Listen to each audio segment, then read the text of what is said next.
Hello and welcome to the NIGP webinar, Procurement's Role in Reopening America, an overview of the federal funding available.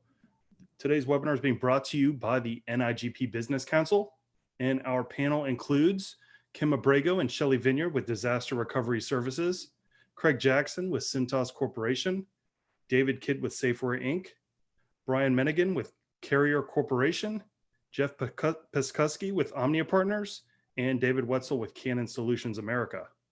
If at any time during the webinar you need tech assistance, just let me know in the Q&A box or the chat.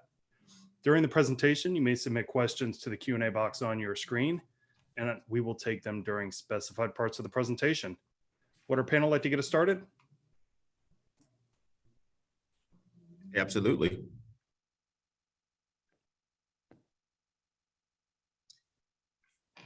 So good afternoon, everyone. My name is Craig Jackson. I am the Director of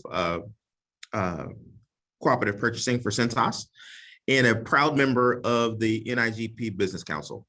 The Business Council members work directly with the NIGP board to develop new relevant programs and resources that promote the value of the procurement profession and positively impact the professional and business development needs of NIGP members and sponsors.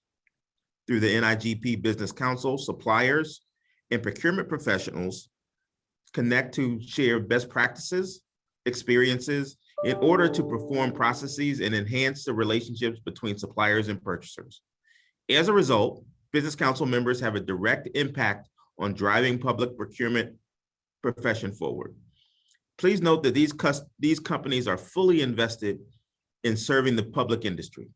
We are collaborative in providing best practices and benchmarking to public agencies for the betterment of their employees, leaders, students, and constituents. And if you would advance the slide. The mission of the Business Council is to serve NIGP membership and the procurement profession through the sharing of resources and expertise in the support of NIGP's educational, research, and advocacy mission.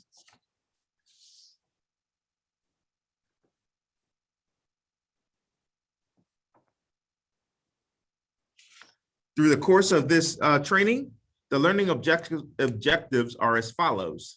We will understand where the funding is coming from for the American Rescue Plan, review the flow from the federal government down to the state and local agency level, determine how much funding is available for your agency and how to successfully access it, and know the procurement guidelines from both the federal and state level.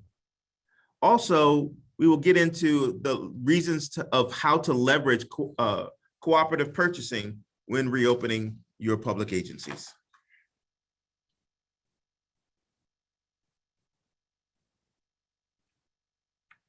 As mentioned earlier, your presenters today are really the best and brightest in the procurement function throughout the country for their organizations. We've got David Wetzel from Canon Solutions, Brian, and I'm going to mangle his last name, Menigan from Carrier, myself included, Kim Abrego from Disaster Recovery Services, as well as Shelley Vineyard from Disaster Recovery Services. And I have to give a special shout out to Shelley and Kim because they really coordinated much of the slides for the presentation that you will see today. And my friend Jeff Piskuski from Graybar, he is not actually from Omnia Partners, and then a longtime friend, David Kidd from Safeway.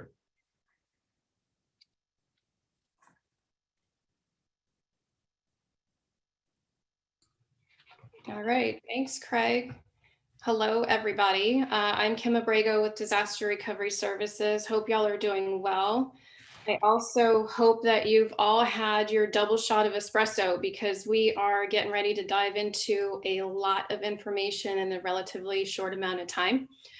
There is, as you're probably aware, a lot of funding available for Reopen America, and our goal today is to share some of that with you all. in our position in assisting agencies with this funding, it's just been incredible to watch how agencies have stepped up to the plate and really taken on the task of understanding funding. In some cases, we've seen agencies take on funding that exceeds their annual budgets. And they're learning federal funding when they haven't been in that space before. So kudos to you and your teams for navigating this, and hopefully, we can collectively navigate it moving forward. I'll say that with as much funding as there is out there, some of it is applicable to lost revenue, some of it can be applied to payroll expenditures, but there is an awful lot that is going towards expenditures related to the response and recovery from COVID, as well as special projects related to that. And all of that funding is obviously has some procurement tied to it. So with this presentation, and as we mentioned with the Business Council, we're kind of a cross-functional group that is really looking to collaborate with all of you as we continue on this journey of reopening America. Like I mentioned, our goal is not to overwhelm you all, but to provide you with resources. We on the Business Council are resources and navigating this from a slightly different perspective than some of you, but we're also tapping into industry resources. And so we've pulled that information together here for you. At the end of the presentation, you'll see that there are a lot of links to different sites.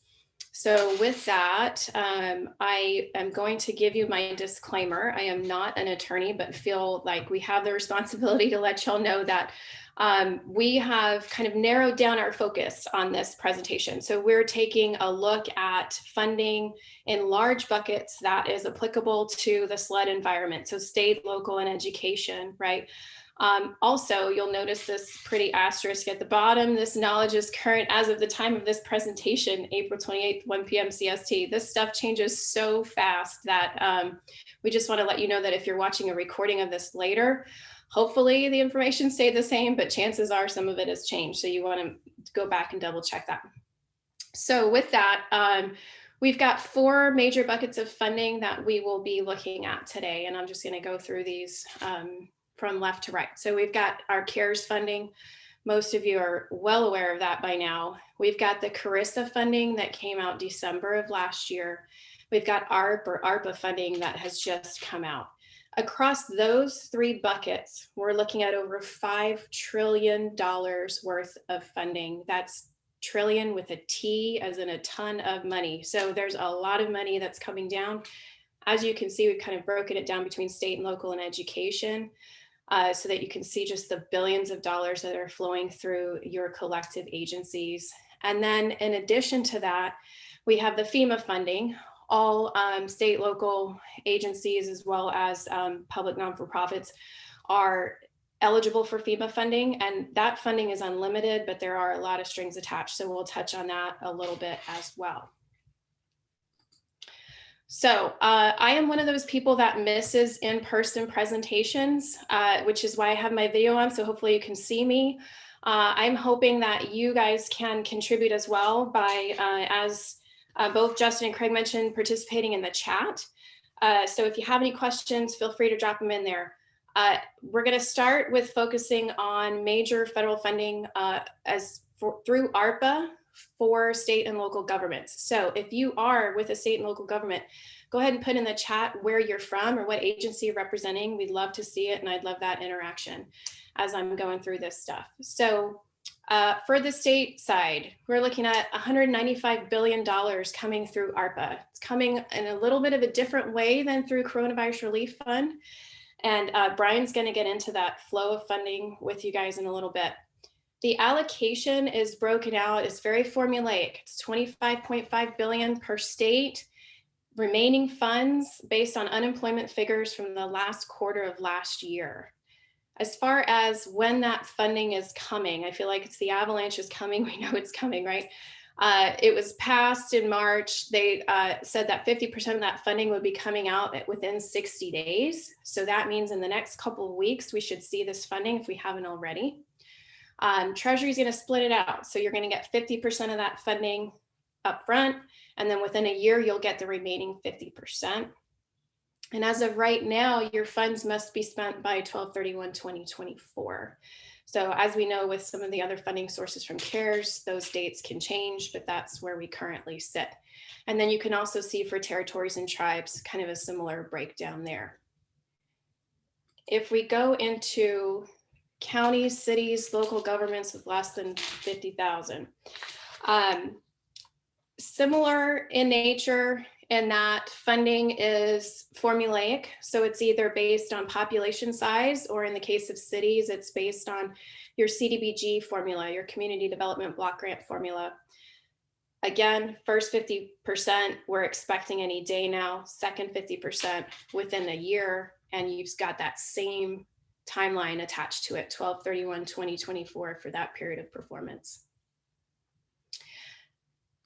And then there's a couple other components of ARPA that we thought would be interesting or applicable for y'all to know about. One is the coronavirus capital project. So that's $10 billion that's coming through Treasury. Again, formulaic in nature. So we've got $100 million that's going out to each state. And then the additional remaining amounts based on population. And then we've got another $2 billion in local assistance and tribal consistency fund. Again, a formula grant, a little bit of a different period of performance on that one. One thing that I want to point out with ARPA is the spirit or intent of ARPA seems to be that they want it to be very collaborative in nature. So we're seeing a lot of counties and states starting up task forces for planning for ARPA funding. And when you look at it, you've got a lot of county funding, city, local government, and then you're going to layer on all this other funding we're going to talk about.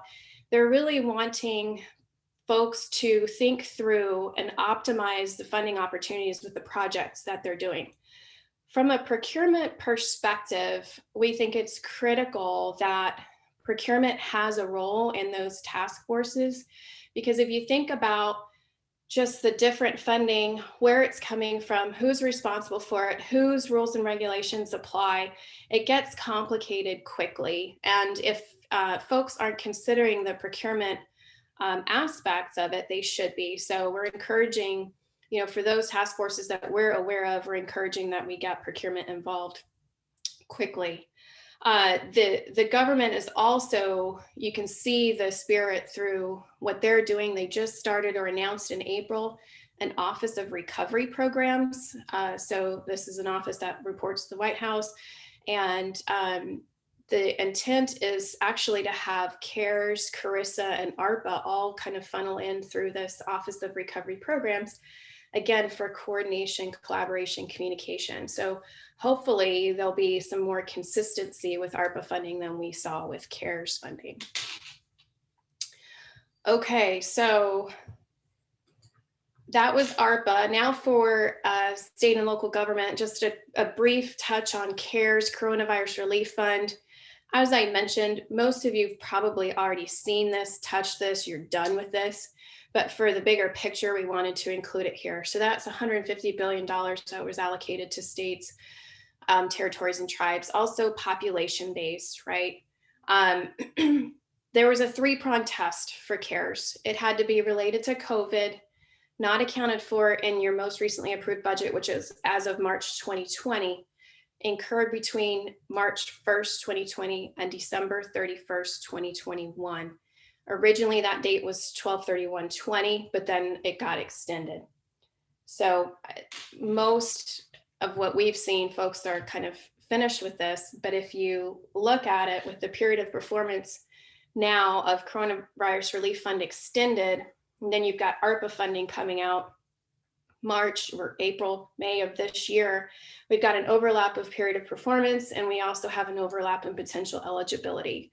So some thoughts and tracking required there to minimize or eliminate duplication of benefits. Okay, so state and local folks, you guys are off the hook. For education folks, if you're here and you're listening, again, I appreciate you guys putting in the chat where you're from, who you're representing as an agency, so we know who's here and who's joining us. I'll say you guys have it a little bit easier in that I can fit all of your information into one slide, but that's about it in terms of ease. So you've got three different funding sources depending. So there's the ESSER fund for elementary and secondary schools. You've got the GER funding, Governor's Emergency Education Relief, and then you've got your HERF funding, Higher Education Emergency Relief. So depending on where you sit as an agency, that'll kind of dictate the row that you're in. And then there is funding allocated for each of these programs through CARES and CARISA. And then for ARPA, it's ESSER and HERF get funding through ARPA, and the GER funding is not applicable. Of note here, this funding got, I'll say, messy quickly because it was coming through, for ESSER funding coming through local education agencies that had their own requirements, restrictions, stipulations. For HERF, it was split between an institutional portion and a student portion, and then there were kind of reporting deadlines that were rolling that made things challenging. And from a procurement perspective, challenging because you're not certain what contracts and therefore expenditures are applicable to which funding source. And so you're not sure which rules you should be following, although most of these point back to 2 CFR 200. If in some instances, some of these agencies, like the local education agencies, are adding in additional stipulations to their grant agreements with you as an agency, you might have additional requirements in terms of maybe following the most restrictive of your local policies versus 2 CFR. And so things get, like I said, complicated quickly. Education folks, though, do have, in our opinion, a little bit of a leg up in that a lot of them are used to dealing with some sort of federal funding. So when this kind of huge avalanche of funding came down, they had some experience with it. And then I'm going to go into my favorite misfit of the bunch, which is FEMA. So FEMA is, like I said, available to all public agencies, state, local, education, not-for-profit. All states received a major disaster declaration for Category B emergency work, which means that if you're an eligible agency and you have eligible FEMA costs that go towards supporting the protection of life, health, and safety related to the pandemic, those are FEMA eligible starting January 20th, 2020, currently ongoing. They've put the date out there, September 30th, 2021. However, the big stipulation is that FEMA requires a significant amount of documentation and support to receive reimbursement. They are a reimbursement program, and for this disaster, they started out reimbursing at 75% and then changed it to 100%, which was great. But there's a lot of hoops, hurdles, things you have to jump through for FEMA funding. And I will add, and I'm going to say this again throughout the presentation because I think it's important for this audience, FEMA and the OIG, when they are doing audits, will focus on procurement and contracting, and they have a low tolerance for emergency and exigent circumstances. So the top 5 reasons that FEMA deobligates funding in dollars are all procurement related. So I share that to say that if your agency is pursuing FEMA as part of your recovery strategy, you want to make sure that you're part of that conversation. Because you need to understand your procurement and contracting rules and requirements and what's being submitted to FEMA to support the expenditures being claimed. So with that, I will turn it over to Brian, who's going to take you through the flow of funding.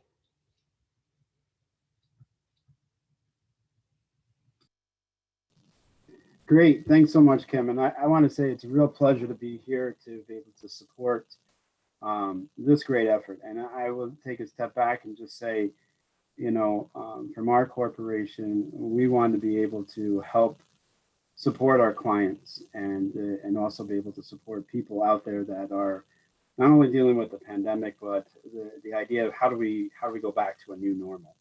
And I think the utmost important thing that I've seen working with K through 12, which I deal with a lot for schools, and then expanding it out to other entities of the state and local government is really the question it comes back to is where's the money coming from? How am I going to get my money and what's the process to that? So we felt it was really important to look at the flow of things. Next slide, Kim. So as you look at it, as you look in the left-hand side, I look at these three different ones, CARES, Carissa, American Rescue Plan, as the ocean. And what happens to the ocean? The CARES Act was a response like a wave onto the beach for money. Carissa was more of a, a slight hurricane. The American Rescue Plan is like a tsunami coming in there. And as Kim was talking about, it's a huge amount of money. So now, not only do we have to look about how to get back into a new normal, how to get people back to congregate and do that social distancing, but that put people back to work and interacting, is not that we don't have enough money, but how do we actually spend that money properly? So as you see, this funding resources come down from approved by Congress. And I think that's really important is how do you see the flow of money? It's approved by Congress in those three separate different acts. It flows into the Treasury. And then from the Treasury, again, we focused in, as Kim said, at major aspects of, we'll say, state and local government out there. One being, we'll say, education, whether it's higher education, K through 12, we'll break that down. We look at the idea of state and local governments and how that interaction from block grants that looks down. But also the idea of, especially with the current negotiations on the infrastructure bill, how are we even addressing transportation, airports? How do we bring those back? And again, like Kim was talking about the support of FEMA and how that actually works together. Now, on the right-hand side, I just think it's just real nice to be able to explain how this actually, the timeline happened. So right around February, we start to see the effects of the pandemic. March timeframe, we get a response by the Congress from the CARES Act. And then actually, it's so funny. Most people look at their CARES Act as like, where's my CARES Act money? How am I going to get my CARES Act money? And that's interesting, as Kim was explaining, across the whole board. And then we dive into Carissa, which is the idea is, okay, how do we bridge the gap from CARES Act to implement it now? What is the additional resources? Now that we have the first flush of money, how do we actually respond to that? And I think also with the CARES Act is there's a gap. The state and local government wasn't funded or didn't have relief funding in it in the CARES Act. And so you're sandwiched with the American Rescue Plan, which is now you have this overabundance of money coming in and how do we use it? Next slide. So as I said, on the left-hand side, this slide is the K through 12 market. And I see a couple of school districts out there and I say to you, I totally understand as a person trying to help people go back to in-person learning, or as the CDC says, maintain in-person learning as a mitigation strategy. So again, you see the different types from CARES Act to CRISA, they flow down to the Education Stabilization Fund. That fund, as Kim was talking about, is made up of three different entities in there. You have the HER, which is a Higher Education Emergency Relief Fund. And then that just deals with your universities, your state colleges. And then you break it off to two separate ones that deal basically with K through 12 education. And that's the GER and the ES, or we like to say ESSER, which is the Elementary Secondary School Emergency Relief. Well, that's fun to say at parties, right? So as you see, that methodology flows down here. Now, one of the things I just like to take, and Kim talked about it, is as a school district, you are familiar with getting ESSER funding in a non-pandemic application because it's associated to Title I. And Title I gives the methodology in which each individual state gets a percentage of the money and how that percentage of money gets disseminated out to its overall, we'll say LEAs or local education agencies or your school district. And it's the reason why I bring that up as an important aspect of getting funding in this emergency application is because that is helping out the child to deal with just educating them, providing resources for nutrition, but it didn't deal with mostly didn't deal with the actual bringing people construction projects. And there is an aspect to Title I in the Title I-D that deals with the facility. So that's kind of where I wanted to hit on it, why it's so important to understand, how ESSER is actually helping me out and how I'm not really familiar as a facility director or as somebody trying to purchase PPE. How does that actually flow? So on the right-hand side, just quickly going over, CARES Act was the response to how do we offset the budget that wasn't accounted for, and how do we actually maintain some type of stability. After that stability was there, Carissa comes out and says, hey, listen, we're going to start to try to go back in person. So we're going to do everything that's associated in the CARES Act, but we're also going to be able to look at indoor air quality and look at other things to be able to bring people feel comfortable going into person.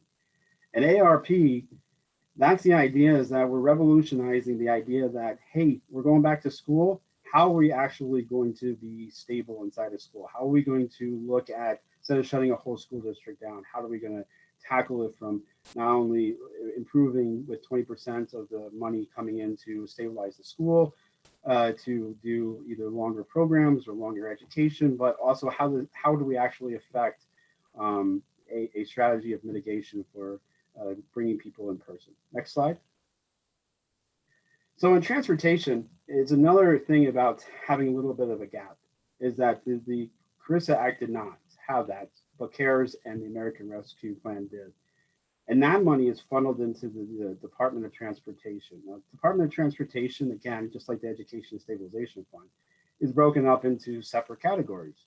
You have transit, aviation, Amtrak. Now, the interesting part about this, and again, Kim talked about that CARES Act is kind of money has maybe been used mostly, or has at least been used a portion of it. And honestly, it kind of goes away a little bit because of the timeline associated to it. But the idea in the American Rescue Plan is really kind of re-emphasizing what the CARES Act money is to doing that improvement, getting people to be able to be in person again into some socially distancing responsibility. So in that, they break it down into what special projects. Now, over on the right-hand side, you'll see that how do I use this money? So I use this money in multiple different ways. And we'll just hit some of the highlights: administration leave, sanitation, again, just doing the CDC guidelines, bringing people back into person. Essentially delivery services, just helping out with those emergency responses. And then also be able to deal again with improving the indoor air quality of the facility, and at the same time also improving on the actual rail stations. One of the things that was interesting in the transit side is that there is a huge amount of money associated to capital projects to improve either or do the projects that are on their schedule to help funding those rail projects, any type of bus stations, those type of things. Next slide. So state and local government, again, another one of those sandwich things, the CARES and American Rescue. Now that goes down to the US Treasury. And this has the same type of methodology that's built on the census and how the census is broken down to a particular region on how a state and a local government gets a percentage of its money.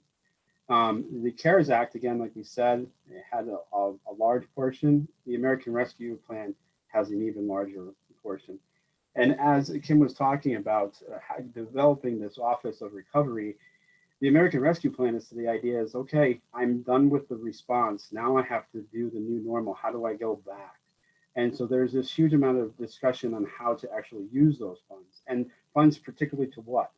Those block grants coming back and helping out office buildings, convention centers. One big thing about convention centers is that getting to restore economic growth. How do we actually bring revenue back into those state and local governments, as well as county jails and nursing homes to be able to recover those as well and do improvements.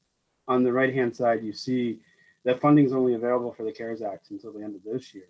That's why the re-emphasis of the ARP is the same time in 2024. And again, you can see how they provide on the right-hand side some of the highlights of the responding the emergency funds to bring people back into there and offset the cost of doing typical business from what was done before. Next slide. And our last slide. So again, FEMA helping us out tremendously with the idea through the Stafford Act. Now, I know that's one of the things that was kind of put over to the side, but this actually funnels money into FEMA that allows you to do multiple different things through the Department of Homeland Security into the state emergency management and eligible state governments. One of the highlights on the right-hand side is this is supposed to help with emergency and temporary work. I really can't emphasize that enough. Kim will pick that up at the latter part of this conversation. And again, helping out to do vaccine administration, such an important thing to do, and to be able to support your state and local government, because that's where people are getting their vaccines from. So with that said, I want to say it's a real pleasure to give this, and I'll turn it back over to Kim. Thanks, Brian. So hopefully you understand now kind of the big buckets, the flow of funding, and that's helping you gain that big picture perspective. And now we want to talk through procurement's role in getting involved in the strategy and planning conversations like we talked about before. So how can your agency identify funding and establish roles for managing the funds received? And, more than likely your agencies are already aware of the funding that's coming down, but from the procurement perspective, are you aware of the funding that your agency is receiving and what that funding looks like? And so, in helping dozens of agencies kind of navigate this, it's critical that procurement understands what that funding is, what the procurement requirements are, but you're also just strapped from a resource perspective. So how do you stay up to date on all of that? And one of the things that we share is maintaining a list of trusted partner websites that are specific to your agency. So we've started, like I mentioned, the list at the end. A couple of them that I can think of off the top of my head. If you're county, NACO has a phenomenal clearinghouse for COVID-related guidance. Higher ed is NACUBO or APLU. We haven't touched on healthcare and the Provider Relief Fund. We left that out of here, but AHA, American Hospital Association, has done a great job digesting information. So leveraging those industry associations and their intellectual just capital and running through and summarizing that information for you is key. One of the things one of my our county clients shared, and I think is a great stat to share, is when the Coronavirus Relief Fund first came out, the guidance was changing approximately every 12 days. And so here these counties are trying to establish programs, establish spending plans, just get this money out to support the community as quickly as possible. And the guidance they were kind of like going this way, and then the guidance changed, they're going a little bit this way. So just trying to stay on top of that information was a full-time job. One of the tips shared is, and this is something that I use, it's a site called watchit.com. There are others out there, but what it does is you can visually kind of mark a piece of a website, a section of a website, and it will crawl that daily. And if there are any changes made to it, whether a link is changed out or wording is changed or new attachments added, you'll get an email with that change. So you're not having to go out there to whatever space you're going to and trying to compare or see if there have been updates to it. I think when this new ARPA funding and additional guidance comes out, I think we're going to see a lot of activity early on again. So this Watch It site, then you can do your first 5 websites that you're monitoring for free. And after that, it's not a significant cost for them to monitor it for you, but something that has been incredibly helpful. The other thing that we wanted to touch on as far as procurement's role is that you're really in a valuable position for your agencies. Not that you didn't know that already, but even more so here, because you're kind of the nexus between all of this funding, what's required, all of the eligibility requirements, all of the procurement, and you also have visibility into all of the expenditures, projects, contracts. And so you're kind of at that intersection that is critical for optimizing the funding that's coming down. So just sharing a couple of examples, Brian had some of these in his slides, but of the different eligible expenses for the different funding buckets. But if you can see, that your agency has spent a significant amount in a certain bucket and you're now aware of the funding, you've kind of made that match for your agency. So again, this also takes us back to that comment I made about task forces and how those are currently being developed, and how it would be critical to have procurement as part of that conversation, because of you being at that kind of nexus point and have very valuable knowledge to contribute to the conversation. Also, so establishing roles for managing funds received. These questions have come from just our experience over the last year and asking these questions of agencies, and then maybe not knowing the answers or not knowing who in their organization is taking responsibility for these. So while these might not sit squarely on procurement's shoulders, I think it's critical for you to understand your organization and the landscape of your organization and who is handling these different roles, in order to again, optimize the use of funding, but also protect and retain those dollars later on through audits, whether it be, single audit or an OIG audit. So who in your agency will establish the cost code for tracking the expenditures for the relevant funding sources?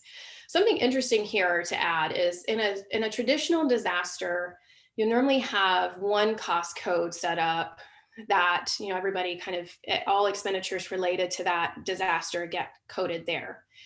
The pervasiveness of COVID and the long period of COVID is making one cost code challenging. So we're having agencies now say, should we add cost codes? We're getting a new funding source and we kind of have our eyes on what's going here. Should we establish new cost codes so that we can make sure that we're segregating expenditures and not duplicating across different funding sources? So something to keep in mind.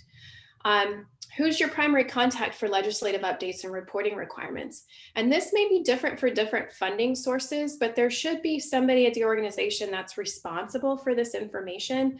And do they understand enough about the procurement side of things to pick up on any updates that have relevance to procurement? Or is that something that you should have responsibility for? Who will certify and attest to the funding received? This question was added, and this comes from a higher ed kind of experience with HERF funding, and that the way that HERF funding came down was through grants.gov. And so folks that had, were in kind of the student aid department that had the grants.gov login were the ones that were certifying and testing to funding that was, tens of millions of dollars for institutional use. So just understanding how the funding is coming down, how you access it, and who has responsibility for that is key. And then I do want to spend a couple minutes on this last bullet. So who will ensure proper documentation and record keeping is maintained for audit purposes?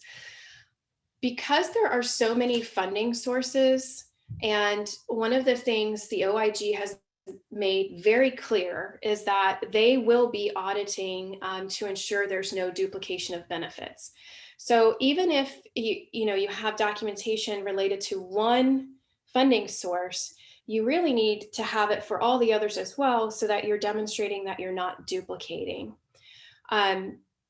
If your agency is leveraging FEMA recovery funds, then this makes things even more complicated. And the reason is that FEMA's audit window is long. So they have the ability to audit you up to 3 years after your last project worksheet is closed out. If you don't have experience with FEMA, that can take many years to close out a project worksheet. And to put it in perspective, we're still assisting clients in closing out project worksheets for Hurricane Ike, which was in 2008, which means that their audit window has not even started yet for that funding. We don't anticipate that COVID will take as long, but if you have FEMA, now you've extended that audit period and you need to keep documentation for all the other funding sources to demonstrate to FEMA that you didn't duplicate benefits. So I would not rely on your standard document retention time periods. That can get you into trouble. because if you don't have the documentation there to support it, they can come in and deobligate that funding. So it's critical to ask these questions. The other piece on ensuring proper documentation, and I know you guys hear it all the time, document, document, document, but one of the things that we're anticipating with COVID documentation for audit is cost reasonableness. So, is it reasonable that a box of gloves costs several $100s? Well, in COVID environment, it sure is. But if you think about how long it's going to be until you're in an audit situation where somebody might be looking at cost reasonableness, you want to make sure that you have that documentation to show what the market was demanding at the time. Because when you get, we have some folks that are working on Ike audits that were probably in middle school when Hurricane Ike happened. So they don't have that, perspective of being there in the environment. And the same thing may happen when we get to COVID. They'll understand COVID from their perspective, but not from the procurement perspective. So making sure that you have that documentation and that it is, maintained and retained for that full audit period is critical. And then some specific challenges that we've seen agencies run into over this past year, and we're anticipating those will continue.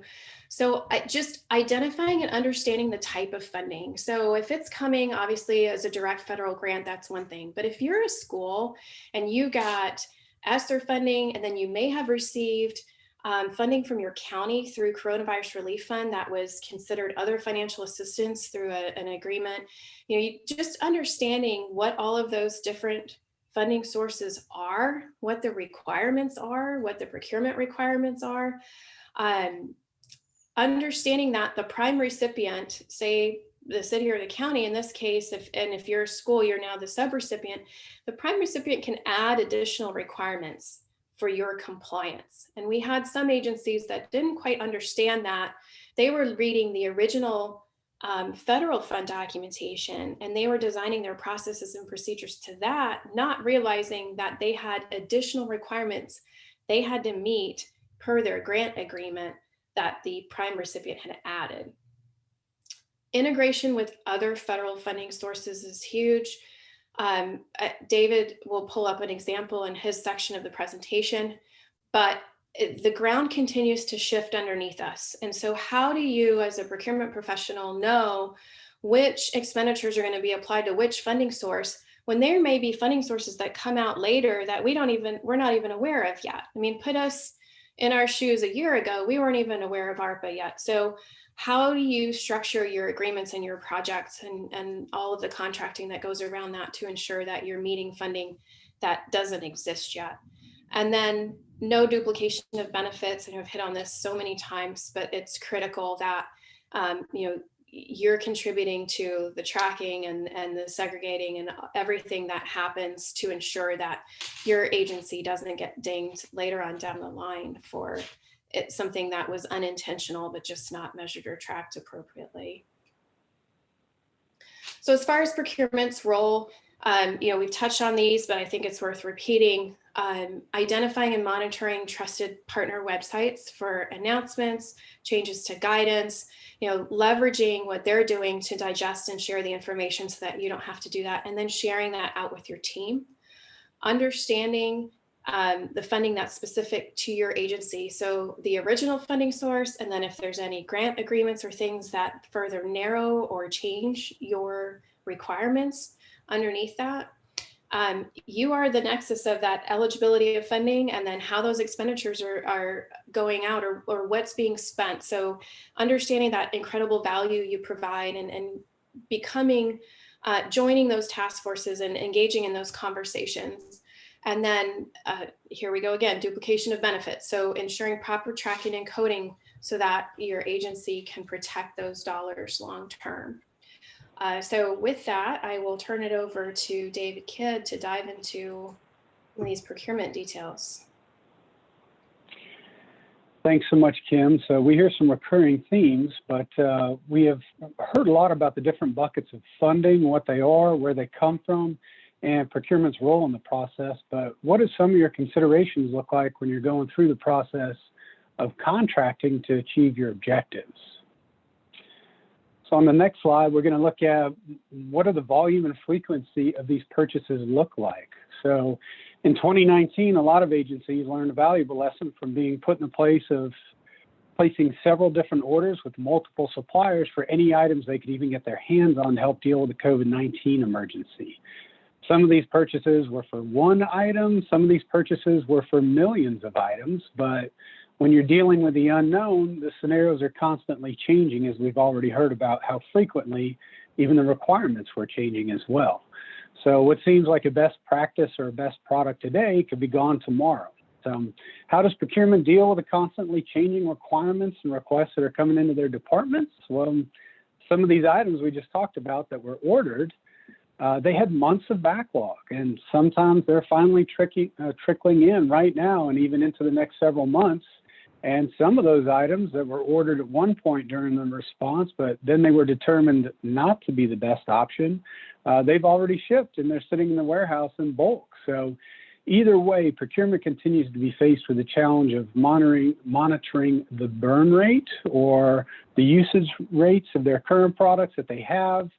You're constantly staying informed with whatever the most recent federal requirements are that determine what your future needs might be. And then not to mention, you have to find time to adequately and effectively allocate all these funds in a compliant manner, all in an assigned timeline there. So next, when these emergencies occur in our communities, it's a very critical aspect for procurement to have the flexibility to utilize whatever your best available resources are to assist your agencies in recovering from these emergencies. And often that comes with a state of emergency declaration or maybe an emergency use authorization. And that allows emergency procurement methods outside of whatever your traditional methods might be. And these typically remain in place during the event and for a short time afterwards until the emergency has been addressed. However, with longer lasting pandemics, kind of like COVID-19 that we've had over the last year and a half, the shift back to normal procurement methods might be even more challenging, as well as determining how agencies are now going to prepare and react to this type of event throughout the future. So some questions you might think of, are there going to be stockpiles? We heard about avoiding the duplication in the expenditures of these grants. Are there some items that are now commonplace that you'll purchase and systems that you put in place that you've never really purchased in the past, and you need to come up with a strategy for that? What purchases are required to maintain those systems, or some of those special items that you've now put into place at your agency that are also going to affect how you purchase moving into the future? In the next slide, we're going to see that cooperative contracts really present a great opportunity for agencies to work together, and you can leverage regional or even national resources to improve the efficiency and avoid reinventing the wheel when you're procuring these strategic items. A lot of agencies right now are facing limited office staff, remote working conditions, staggered return schedules, but procurement again is faced with identifying innovative ways to meet the demands of their agency while spending these funds in a compliant manner. And even more so than that, other departments are returning to work as well. And when they're returning to the office or picking up their normal duties, they're also bringing additional demand and workload for the procurement department as well. So they're bringing that back to your department to lay on top of what you're already trying to figure out. But with the further acceptance of cooperative contracts as a viable purchasing method, now it's a great time to really start talking with each other, start reaching out to those associations. As you heard Kim mention earlier, find your resources, see if you could see lists of trusted suppliers. We also do presentations on strategic partners that you may have viewed also or attended from the National Business Council.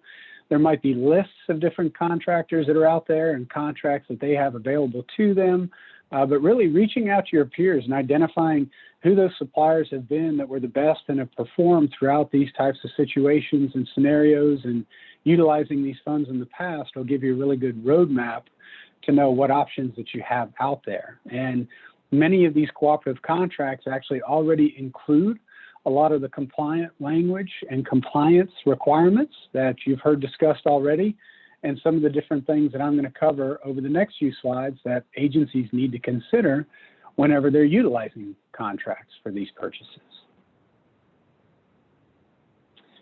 So once these funds are awarded or received, as Kim mentioned, you may already know what's coming down the pike. Procurement's focus shifts to assuring that you're compliant with all the requirements and the terms and conditions on each one of these funds.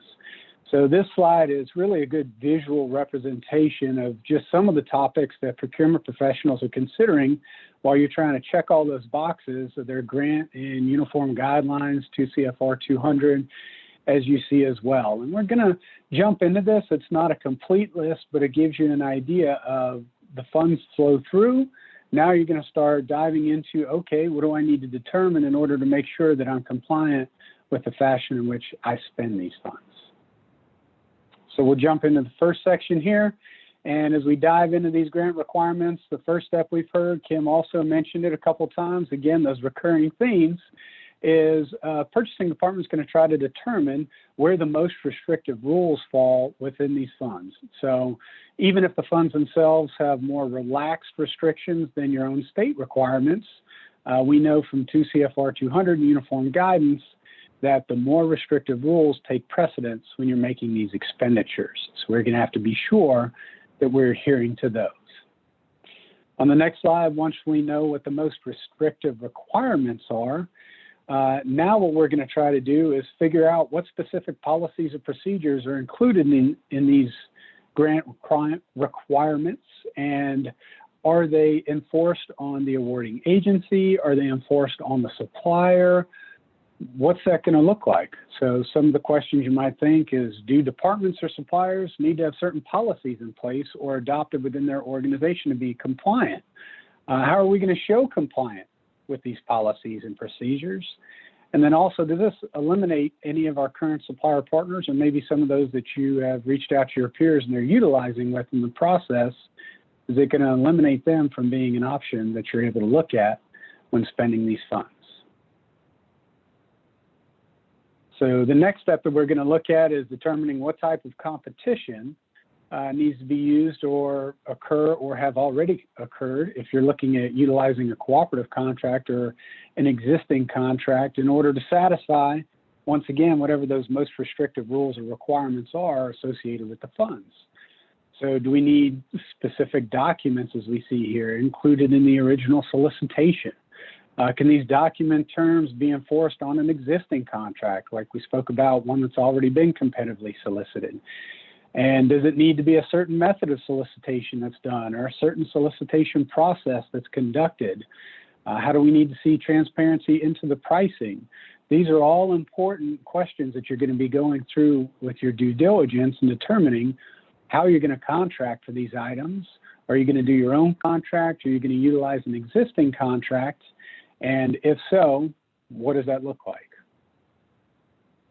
So the next one that we just heard about, obviously, is what are the records of the documentation that we're going to need to keep around, and what are the requirements going to be for any of these purchases?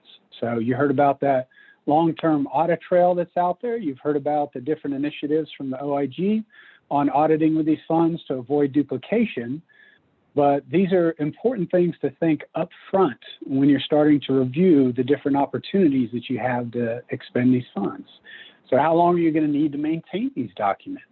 That's going to determine what fund they come from and what the requirements are associated with that fund. So what documents do you actually need? Do you need specific forms for audit purposes? One of the things that we've heard agencies do that's very beneficial is maybe you can create an actual audit package up front as you're conducting your due diligence. So in the end, if it ever comes up and you're requested, you have all of that information right at your fingertips. So now we've identified the funds, we've conducted our due diligence, and it's time to come up with a strategy on how we're going to be flexible and how we're going to roll out the expenditure of these funds. So we try to keep in mind that some of these funds, as you saw on the slides earlier from Brian, have very broad opportunities to spend them. Kim covered some as well. And some of these funds need to pivot to other areas to be able to give your agency the best value that's out there, and also avoid that duplication. So things that we really want to watch out for is there are different rules associated with different types of funds. And then aside from that, as you see here, we need to be flexible with how we're going to assign these funds. So once again, we're trying to get that best bang for our buck for our agency.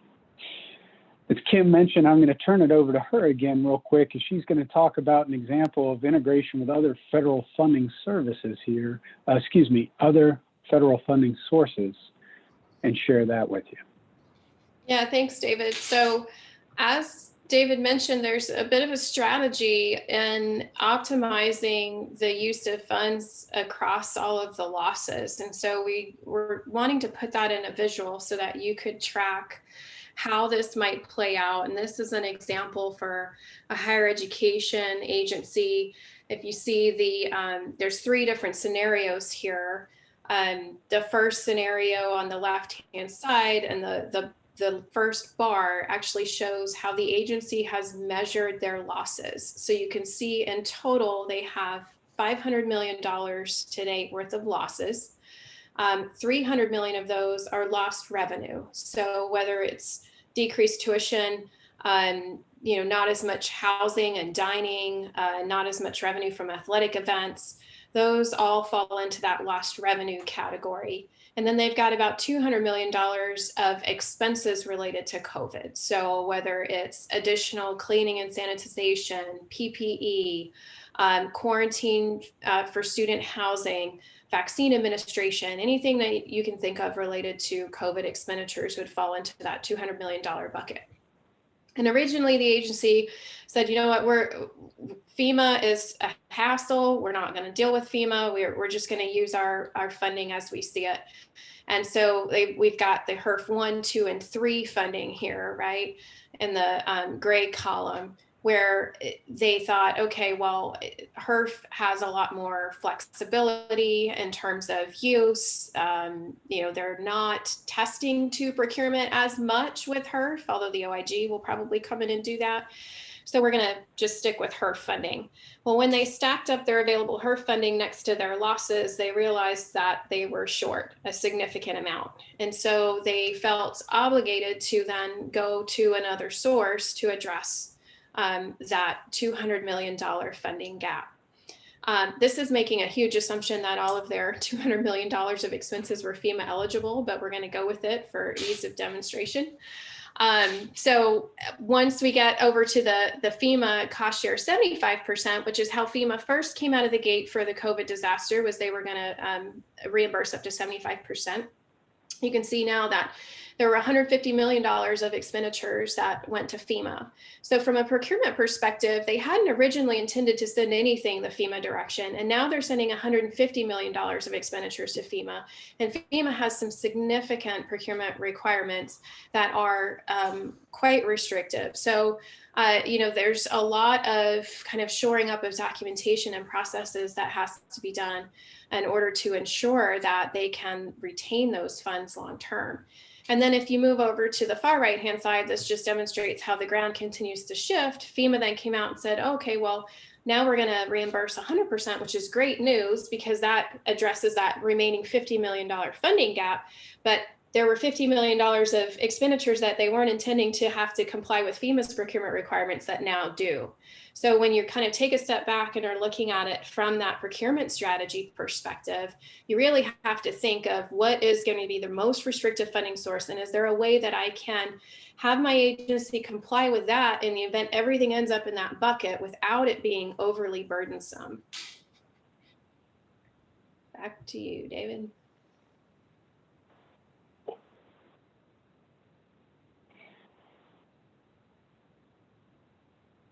All right, so just to summarize once again, thank you so much for that, Kim and Brian, and the presentation we've done so far. But procurement's role really in trying to contract and expend these funds. You're going to review and find out what is the best purchasing cooperative, what's the best go-to cooperative and suppliers that are out there, speaking with your peers, utilizing the different resources that you have, and the ones that are most closely aligned with federal procurement compliance. That's what we're really looking for. is a compliant manner in which to spend these funds and to get the best value for your agency. Also, we really want to have a plan. We need to return to normal. Once again, when you're coming back from those emergency use authorizations or those declarations of an emergency or disaster, this is something that we want to get back to as soon as possible, get back to the normal, get into the swing of looking out, doing your due diligence, identifying a good source for these items, and making sure you expend them in a compliant manner. And that comes down to our last bullet point there, which is how we're going to develop the strategy. And we're going to go ahead and we're going to communicate that strategy and make sure that everybody is on board and they know that in the procurement's role, we're going to be following all of these different compliance requirements and contracting rules that are out there. So with that, we're going to take a break. We've seen Jeff is monitoring the chat box there and the chat function. This was distributed out. And before we get to the different resources and links that we've been referencing throughout this entire presentation, there are a couple questions that we're going to try to address. And if you have any other ones, please do go ahead and type those into the chat box. But one maybe I could turn over back to you, Kim, was a question on what do you call the duplication of benefits there? Can you further expand what you mean by duplication? Yeah, I can. So duplication of benefits means that say you have, $10 of PPE that you're going to claim from your ESSER funding, and then you're also going to use that same $10 and claim it from FEMA. So it's essentially a double dip. You're now duplicating the benefits you're receiving from the federal government with that same expenditure. So what you want to make sure when we're saying watch for duplication of benefits is that once you've taken that $10 and you've used your ESSER funding, you have marked that as being part of your ESSER funding package, and that is no longer available to be applied towards any other funding source that's coming through. So that's a great question. And one of the things we really enjoy in the Business Council and receiving these inquiries from the governing board is to go ahead and get that interaction between procurement folks and your supplier partners that you've seen presenting here and trying to share the information we've seen. One of the experiences I've also seen, since mine was around compliance in my section, was different agencies that are going out there and trying to make sure that they kind of have double coverage on their compliance. So what they would do is they would find a cooperative contract with a supplier that they've already identified as a great strategic partner that has done well with their peers and other agencies in the area. And if they weren't sure that the terms were really spelled out, they would provide their own contract agreement through whatever interlocal agreement existed with that cooperative and that lead public agency. And they would take those terms and conditions and spell them out again on that document to say, we are entering into this agreement, we are adopting it as our own contract as long as it will abide by these terms and conditions that are going to be associated with the funds that we're using. So we have a question here, and I can turn this over to Brian and Jeff. We have a question coming from a K-12 agency, which says, what suggestions do you have for working with the vendor community? We want our vendors to grow responsibly, but we also find a limitation of capacity for current providers and local providers. Have other agencies reduced minimum qualifications or work to reduce the minimum requirements for a contract award while also awarding to responsible vendors? So, Brian, Jeff, Kim, anything to start with there?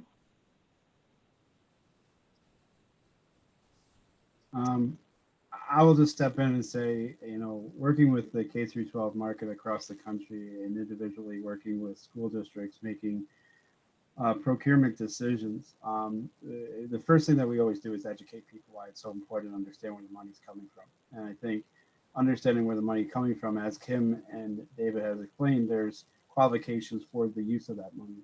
One of the things that we've benefited is using either state government procurement contracts or cooperative purchasing contracts. One of the things, the benefit of that is that either a competitive solicitation or your state is using it, you've already dealt with the price reasonableness. And those applications also allow you to buy in emergency purchases. So I feel like it's a good balance that if you find somebody you like to work with and they're on one of those cooperative purchasing, then it kind of gives a availability to use them as a resource for not only providing you goods, but also hopefully providing you a solution of understanding how to meet the requirements for that. And then just a simple example, going in person learning, there's a lot of things, there's school districts that are grappling with how to improve indoor air quality, and diving into those solutions, connecting with somebody that is in that market and be able to provide something that can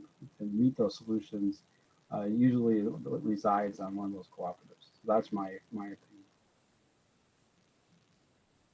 Yeah, Catherine, I'd add that, in working with the vendor community, what we suggest to agencies to protect themselves for disaster response, because we look at COVID as disaster response, is to have multiple suppliers or vendors awarded. So we don't necessarily reduce qualifications, but instead you have supplier A, and then you might leverage cooperatives for your B, C, and D. So you can kind of go down your phone tree, for lack of a better word. If you get to the first one and they don't have capacity or availability, you can kind of move down, and you have the critical services identified, and you have those backups identified. Absolutely, and great answers. One of the other things that I would say is, as you're looking at these cooperative contracts, I know back when the ARA funds and the stimulus funds, the American Reinvestment and Recovery Act, a lot of the supplier communities really worked to do two things. Some of the larger organizations created a local impact portfolio, if you want to see that, where they might be able to say, you do have a smaller organization close to you, but when you look at the 10 employees that they have, and we might be a large big box store, so to say, but we also employ 400 employees. So who has the bigger local impact? That was one side of the scenario. The other side of the scenario is a lot of these cooperative contract holders are large organizations that partner with local installers and local contractors. And when that is the case, what you're able to do there is you're able to actually access the national cooperative agreement. So you get the value and efficiency of that aggregated spend and buying power behind it, but you're also able to still support and utilize some of those local providers without reducing any of those qualifications. So great questions, and please keep them coming. It looks like we have another one as well. So this question here says, expenses should be incremental. What does that mean exactly? And would the purchase of UV lights for sanitizing buildings be considered incremental? So if you're talking about FEMA funding, and I think that was the slide where it said that they need to be incremental, FEMA wants to make sure that they are not covering what they consider to be your normal operating costs. So take cleaning, for example, because we're seeing this a lot, is if you had folks cleaning your buildings before COVID, and then, or if you were purchasing cleaning supplies for cleaning before COVID, and now you're purchasing those same supplies in the same quantities, but saying they're related to COVID, FEMA's not going to consider those incremental.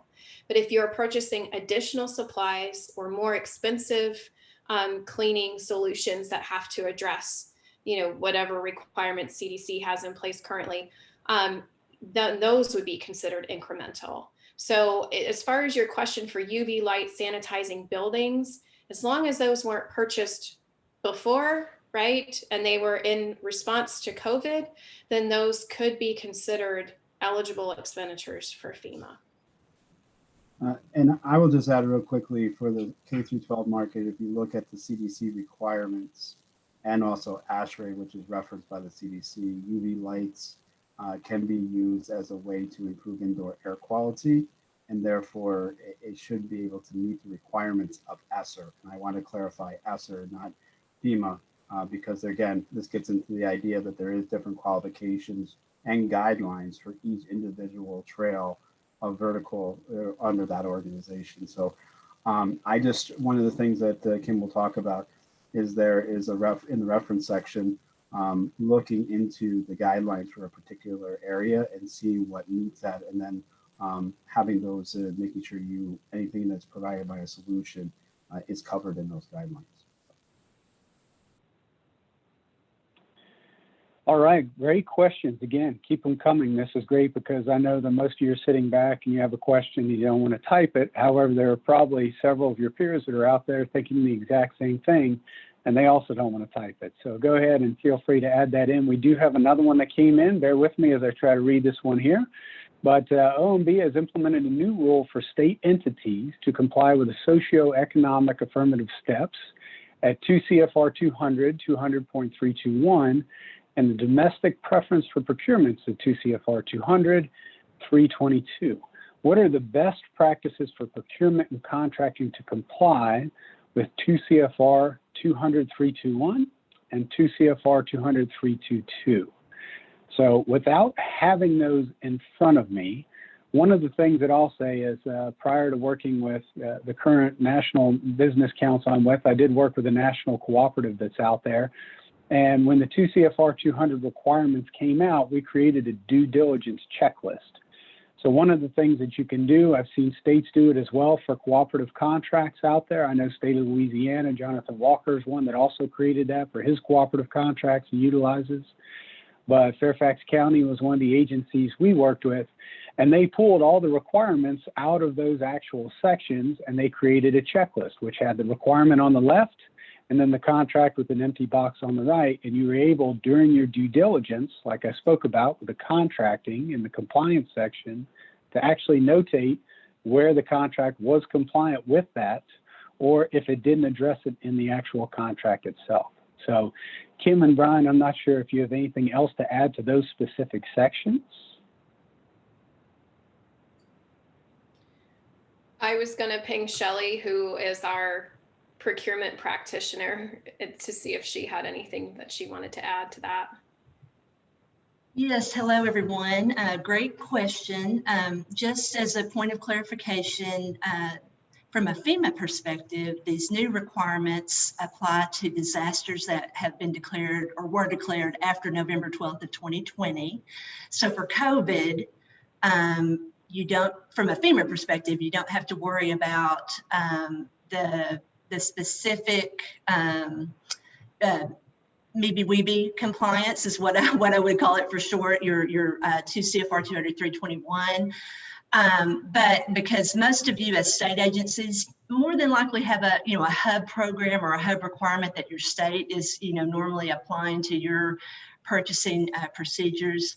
But as far as what's required to comply with that, I mean, the documentation of the 321, it's probably not going to be all that different than what you've been doing as a state for your hub program. But I mean, just in general terms, I mean, there's 6 affirmative steps. I won't go through all of them, but essentially you need to have documented proof that you're inclusive of trying to include these small diverse businesses in your procurement practices, that you've reached out to them.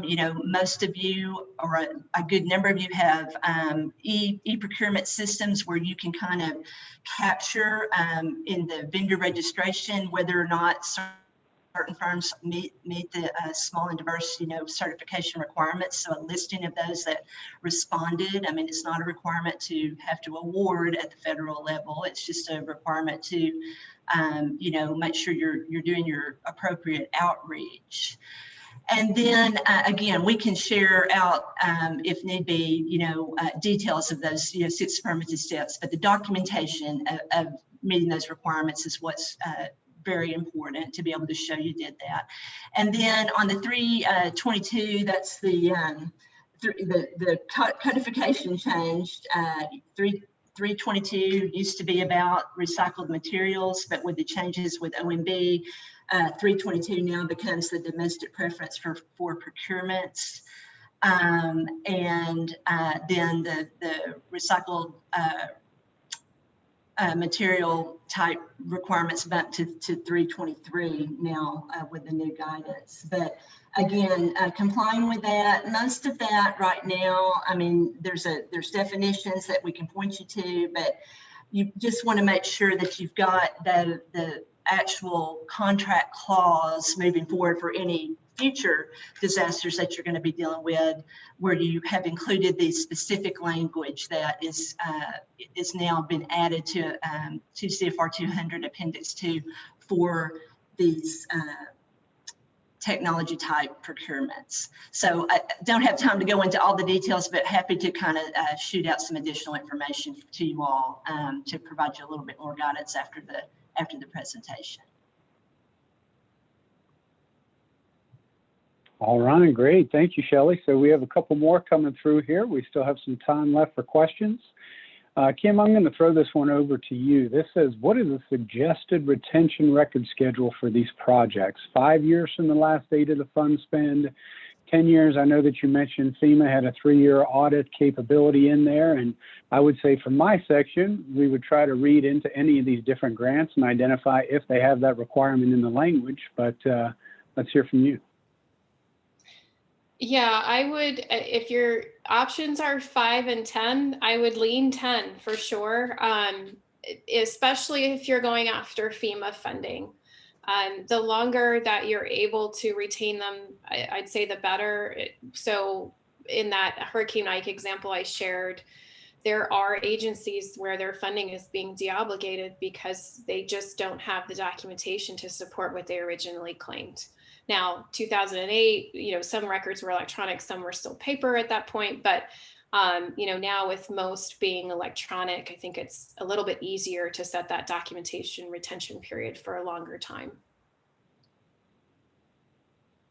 Great. Once again, one of the things I would try to identify is what is the more strict policy, the most strict policy that you have to follow. So that leads us to the next question that we see here that says, you stated 2 CFR 200 requires us to follow the most restrictive requirements. Restrictive, that's the word I was looking for. For procurement, we were considering altering our FDA appendix to align with federal requirements that are less strict than our city procurement policy. Are you saying that we're required to follow our city policies, which are more strict, and you know where that's located in 2 CFR 200? So yes, when you're utilizing the procurement funds, anytime that you're looking at what your state guidelines are versus the grant guidelines versus your own local guidelines, what we're always going to do is, just like Kim mentioned there, err on the side of caution. So one of the things that you want to do is find out what the most restrictive requirements are, and those are the requirements that you're going to follow. So again, it's better to be safe than be sorry. But in terms of where is that located in 2 CFR 200, I'm not sure if we know that exact language. Kim, Shelley, Brian? Yeah, you're going to find that reference at 2 CFR 200.318. And that's for your non-state entities, so local governments, K through 12, private nonprofits. That's where your rules in 2 CFR 200 start for grant compliance. All right, wonderful. Yeah, David, we had one question earlier in the presentation. This came in during Kim's part. Kristen Doyle asked, any labor my agency has done in regards to safety can be reimbursed. I don't know if that was part of the FEMA portion, Kim, that you were on, but that's where that question came in. No, thanks, Jeff. So I'm going to I called FEMA my favorite misfit. So I'm just going to answer the question as if it was FEMA. And if it wasn't, you can shoot me an email and I'll answer your actual question. So when it comes to labor, it's a little tricky with FEMA. So you have to remember that FEMA is going to cover anything that's incremental. So if you have full-time employees working straight time, even though they're what they're doing might be diverted. So if you had, folks that were normally doing administrative function and now they're cleaning, or folks that were normally doing administrative function and now they're doing safety, because it's still regular time hours, it's not eligible. Where it becomes eligible is when they are performing eligible activities and it's overtime, or if you have part-time folks, say they were working 10 hours a week and now they're working 30 hours a week, you can claim that difference of the 20 hours. So whatever is incremental to your organization, but also an eligible activity.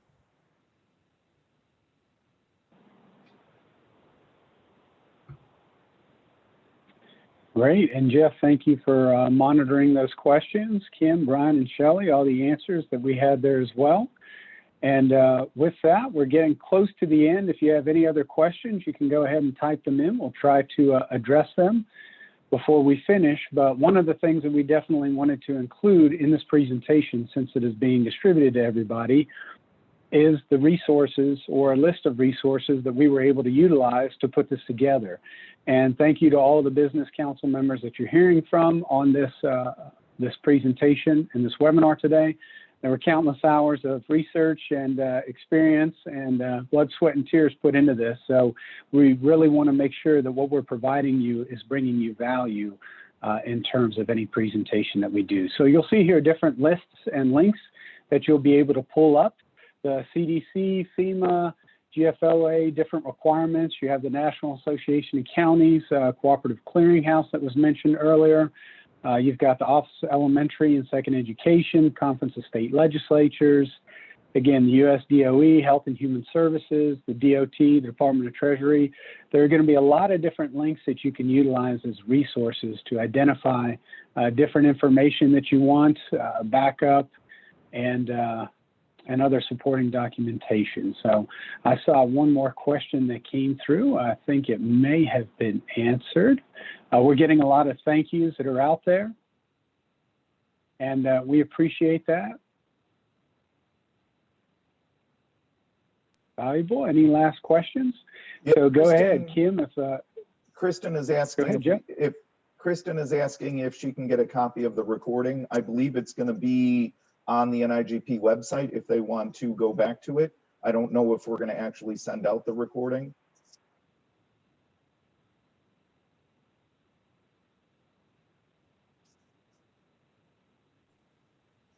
Okay. Not sure if we have our friends from NIGP on able to answer that question for us.